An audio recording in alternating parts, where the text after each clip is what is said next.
तेजी के साथ आगे बढ़ा है, ये विकास की सोच को प्रदर्शित करता है, जिस सोच के साथ पिछले 25 वर्षों से गोरखपुर के एक एक नागरिक ने अपनी ताकत को लगा करके वो आगे बढ़ा है। और आज वही परिणाम है, उसी का परिणाम है कि केंद्र और प्रदेश सरकार की योजना का लाभ हर एक नागरिक को बिना भेदभाव के प्राप्त हो रहा है। अभी मैं देख रहा था यहां पर नगर निगम ने सफाई कर्मियों का सम्मान किया है। सचमुच उन कोरोना वॉरियर्स का, उन हेल्थ वर्कर्स का अभिनंदन करना चाहिए जिन्होंने अपनी जान की परवाह किए बगैर कोरोना महामारी के दौरान दूसरों की जान को बचाने के लिए एड़ी चोटी एक लगाई थी और सफाई कर्मी भी उनमें से एक मजबूत स्तंभ बनकर उभरे थे। आंगनवाड़ी हो या आशा वर्कर, स्वास्थ्य कर्मी, नर्सिंग स्टाफ हो, पैरामेडिक्स है, टेक्नीशियन है, चिकित्सक है या फिर हाउसकीपिंग का स्टाफ है, विभिन्न स्वयंसेवी संगठनों से जुड़े हुए स्वयंसेवक हो, प्रशासन और पुलिस से जुड़े हुए कर्मी हो, जनप्रतिनिधि हो, जनता जनार्दन हो, इन सब ने अपने अपने स्तर पर प्रयास किया। और आज मुझे बताते हुए प्रसन्नता है कि गोरखपुर कोरोना महामारी से लगभग मुक्ति की ओर है।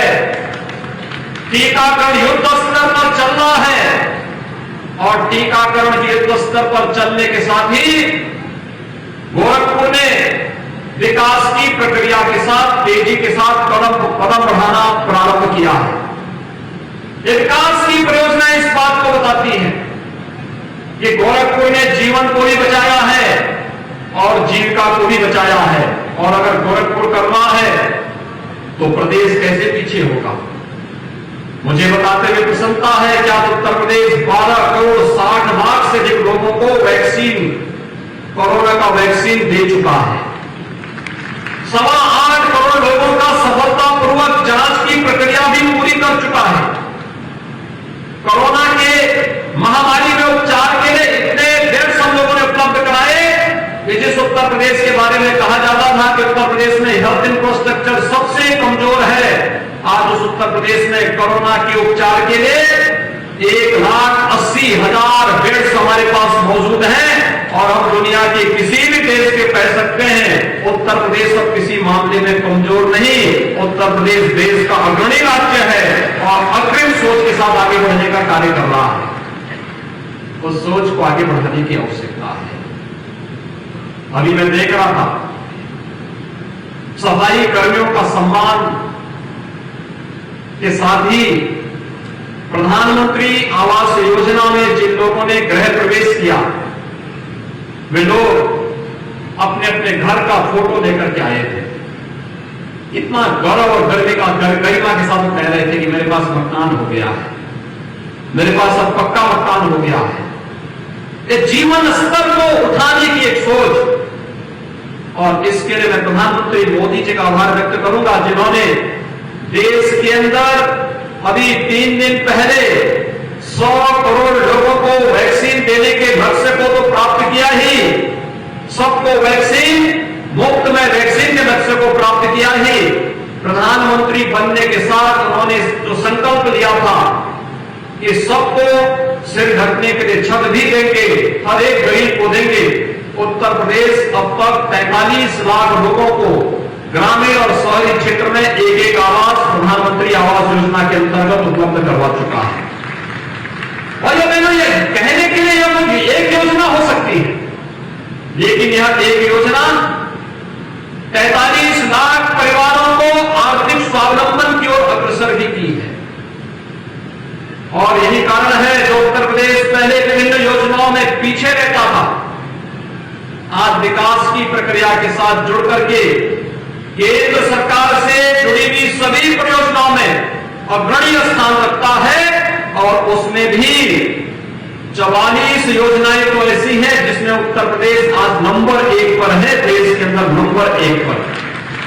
चाहे वह स्वच्छ भारत मिशन हो, चाहे वह प्रधानमंत्री आवास योजना हो, प्रधानमंत्री सौभाग्य योजना हो, प्रधानमंत्री उज्ज्वला योजना हो, प्रधानमंत्री आयुष्मान भारत की योजना हो, प्रधानमंत्री की आयुष्मान भारत की योजना हो, प्रधानमंत्री स्वनिधि योजना हो, प्रधानमंत्री की स्वामित्व योजना हो, स्टार्टअप की योजना हो, या फिर वे तमाम योजनाएं जो एक आम नागरिक के जीवन में परिवर्तन ला सकती है, और जिन योजनाओं को आज से 7 साल पहले उत्तर प्रदेश के अंदर लागू होना चाहिए था, लेकिन गांव के लिए, गरीब के लिए, नौजवान के लिए, महिलाओं के उत्थान के लिए कोई ठोस कार्य योजना न होने के कारण पिछली सरकारें लागू नहीं करती थी। 4.5 वर्ष पहले उत्तर प्रदेश की जनता जनार्दन ने जब भारतीय जनता पार्टी को आशीर्वाद दिया, उस आशीर्वाद का परिणाम रहा कि जो सरकार प्रदेश के अंदर बनी, प्रधानमंत्री मोदी जी के आह्वान पर जो सरकार बनी, उस सरकार ने देखते ही देखते सभी योजनाओं को लागू किया, और उत्तर प्रदेश 44 योजनाओं में आज नंबर 1 स्थान पर होकर के हर गरीब के जीवन में परिवर्तन लाने के लिए पूरी प्रतिबद्धता के साथ कार्य कर रहा है। अभी कुछ दिनों में गोरखपुर में 25 इलेक्ट्रिक बसेस संचालित होंगी। यानी अब वह समय गया, एक समय गोरखपुर में सिटी बस चलती थी, पहले शुरू में अच्छी चली, बाद में मेंटेनेंस के अभाव में इन बसेज में इतना धुआं छोड़ती थी कि लोग बाद में उसमें बैठना ही बंद कर दिए, अंततः योजना ही बंद हो गई। लेकिन मैं धन्यवाद दूंगा नगर निगम गोरखपुर को, महापौर को, यहां के पार्षदों को। इलेक्ट्रिक बसेज की सेवा को नगर निगम फिर से प्रारंभ करना है, और आज यहां पे उन इलेक्ट्रिक बसेज को चार्जिंग की व्यवस्था, क्योंकि उसमें पेट्रोल और डीजल नहीं पड़ता है, उन्हें चार्ज करना पड़ेगा और फिर चार्ज करके निश्चित किलोमीटर तक वे यात्रा करने की, और उसमें कोई धुआं नहीं होगा, किसी प्रकार का कोई भी प्रदूषण उसके माध्यम से नहीं होगा। और गोरखपुर के अंदर वे इलेक्ट्रिक बसेज अब कुछ ही दिनों के अंदर चलनी प्रारंभ होगी। गोरखपुर की सड़कों में जाम की समस्या का समाधान होगा। प्रधानमंत्री स्वामित्व योजना के, प्रधानमंत्री स्वनिधि योजना के अंतर्गत स्ट्रीट वेंडर का व्यवस्थित पुनर्वास, और व्यवस्थित पुनर्वास के साथ ही उन्हें बैंकों के साथ जोड़ना, उन्हें डिजिटल पेमेंट के साथ जोड़ देना, यह कार्य युद्ध स्तर पर चल रहा है।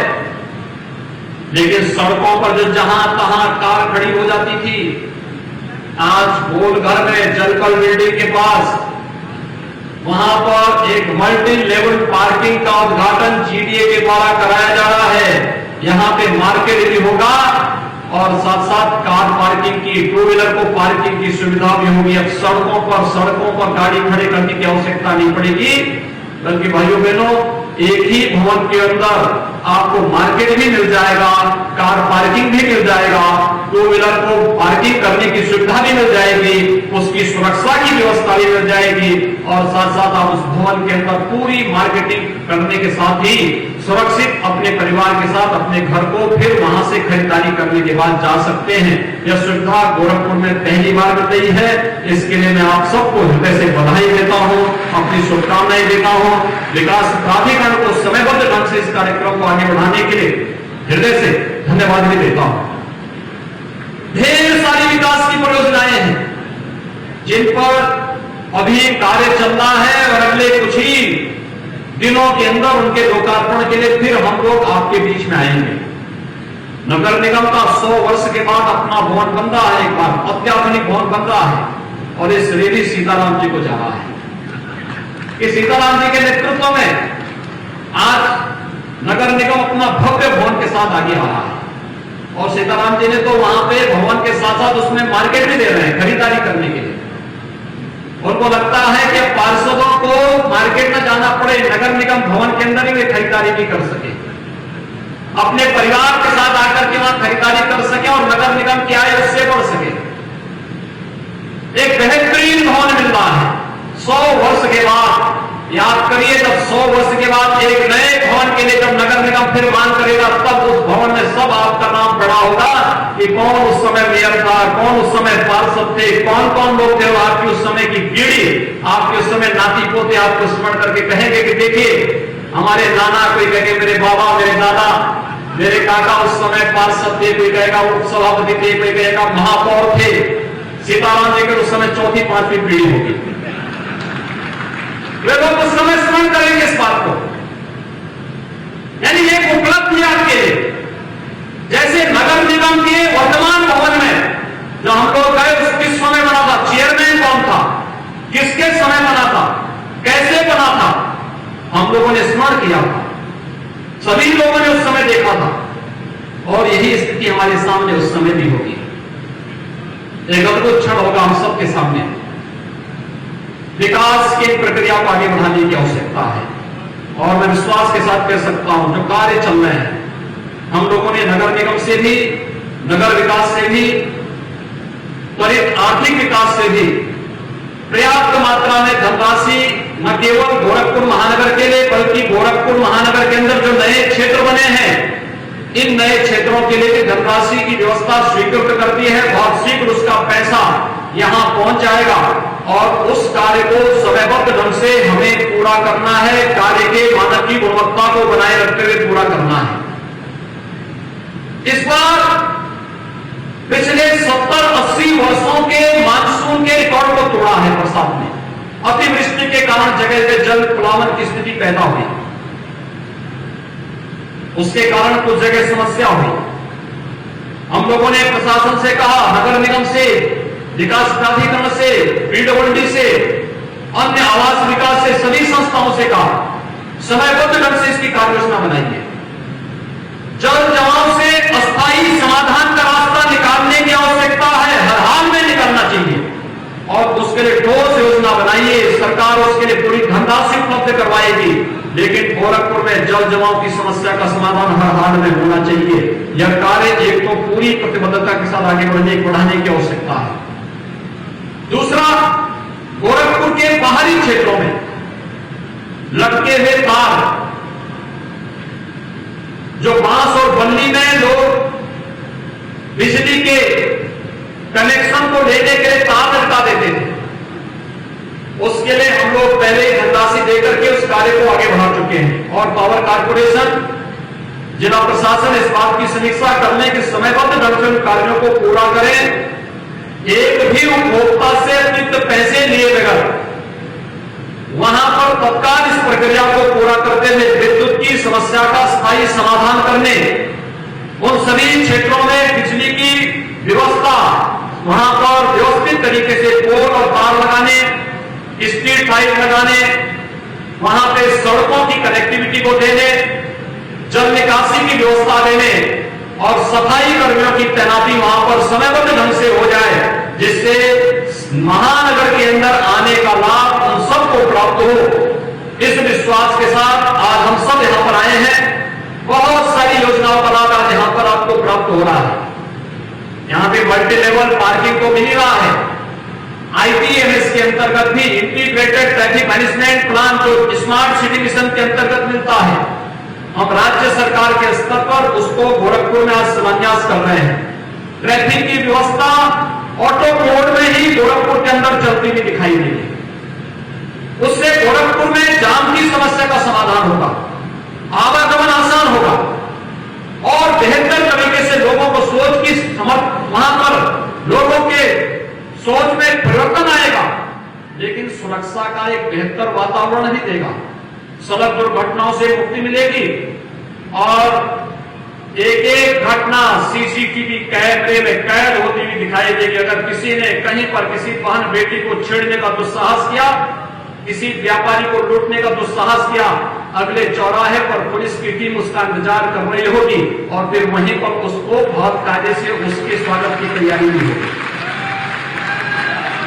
यानी ये तकनीक का उपयोग करते हुए सभी कार्यक्रमों को आगे जोड़ने का प्रयास हो रहा है। आज इसीलिए यहां पर इन सभी परियोजनाओं का लोकार्पण का जो कार्यक्रम, शिलान्यास का कार्यक्रम हुआ है, 142 करोड़ रुपए की लागत से होने वाली इन सभी परियोजनाओं को मैं आप सबको दीपावली के उपहार के रूप में हृदय से इसकी बधाई देता हूं, शुभकामनाएं देता हूं और मेरा आप सभी जनप्रतिनिधियों से आग्रह होगा कि व्यवस्थित रूप से समयबद्ध ढंग से कार्य के मानक की गुणवत्ता को बनाए रखते हुए हम इन कार्यक्रमों को पूरा करवाएंगे।